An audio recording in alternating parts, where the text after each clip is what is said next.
1 Samuel, chapitre 18. David avait achevé de parler à Saül. Et dès lors, l'âme de Jonathan fut attachée à l'âme de David, et Jonathan l'aima comme son âme. Ce même jour, Saül retint David, et ne le laissa pas retourner dans la maison de son père. Jonathan fit alliance avec David, parce qu'il l'aimait comme son âme. Il ôta le manteau qu'il portait pour le donner à David, et il lui donna ses vêtements, même son épée, son arc et sa ceinture. David allait et réussissait partout où l'envoyait Saül. Il fut mis par Saül à la tête des gens de guerre, et il plaisait à tout le peuple, même aux serviteurs de Saül.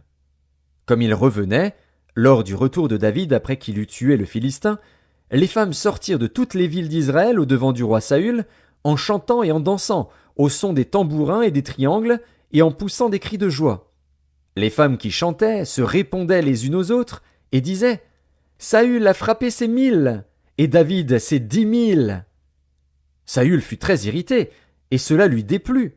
Il dit « On en donne 10 000 à David, et c'est à moi que l'on donne les 1000. Il ne lui manque plus que la royauté. » Et Saül regarda David d'un mauvais œil à partir de ce jour et dans la suite. Le lendemain, le mauvais esprit de Dieu saisit Saül, qui eut des transports au milieu de la maison. David jouait, comme les autres jours, et Saül avait sa lance à la main. Saül leva sa lance, disant en lui-même « Je frapperai David contre la paroi. » Mais David se détourna de lui 2 fois. Saül craignait la présence de David, parce que l'Éternel était avec David et s'était retiré de lui. Il l'éloigna de sa personne, et il l'établit chef de 1000 hommes. David sortait et rentrait à la tête du peuple. Il réussissait dans toutes ses entreprises, et l'Éternel était avec lui. Saül, voyant qu'il réussissait toujours, avait peur de lui. Mais tout Israël et Juda aimaient David, parce qu'il sortait et rentrait à leur tête. Saül dit à David, « Voici, je te donnerai pour femme ma fille aînée, Mérab. Sers-moi seulement avec vaillance, et soutiens les guerres de l'Éternel. » Or Saül se disait, « Je ne veux pas mettre la main sur lui, mais que la main des Philistins soit sur lui. » David répondit à Saül, « Qui suis-je, et qu'est-ce que ma vie, qu'est-ce que la famille de mon père en Israël, pour que je devienne le gendre du roi ?» Lorsqu'arriva le temps où Mérab, fille de Saül, devait être donnée à David, elle fut donnée pour femme à Adriel, de Méhola. Michal, fille de Saül, aima David.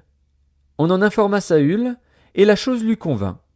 Il se disait, « Je la lui donnerai, afin qu'elle soit un piège pour lui, et qu'il tombe sous la main des Philistins. » Et Saül dit à David pour la 2e fois, « Tu vas aujourd'hui devenir mon gendre. » Saül donna cet ordre à ses serviteurs, « Parlez en confidence à David, et dites-lui, « Voici, le roi est bien disposé pour toi, et tous ses serviteurs t'aiment. Sois maintenant le gendre du roi. » Les serviteurs de Saül répétèrent ces paroles aux oreilles de David. Et David répondit, « Croyez-vous qu'il soit facile de devenir le gendre du roi? Moi, je suis un homme pauvre et de peu d'importance. » Les serviteurs de Saül lui rapportèrent ce qu'avait répondu David. Saül dit, « Vous parlerez ainsi à David. Le roi ne demande point de dot, mais il désire 100 prépuces de Philistins pour être vengé de ses ennemis. » Saül avait le dessein de faire tomber David entre les mains des Philistins. Les serviteurs de Saül rapportèrent ces paroles à David, et David agréa ce qui lui était demandé pour qu'il devînt gendre du roi. Avant le terme fixé, David se leva, partit avec ses gens, et tua 200 hommes parmi les Philistins. Il apporta leurs prépuces, et en livra au roi le nombre complet, afin de devenir gendre du roi. Alors Saül lui donna pour femme Michal, sa fille. Saül vit et comprit que l'Éternel était avec David. Et Michal, sa fille, aimait David. Saül craignit de plus en plus David, et il fut toute sa vie son ennemi. Les princes des Philistins faisaient des excursions, et chaque fois qu'ils sortaient, David avait plus de succès que tous les serviteurs de Saül, et son nom devint très célèbre.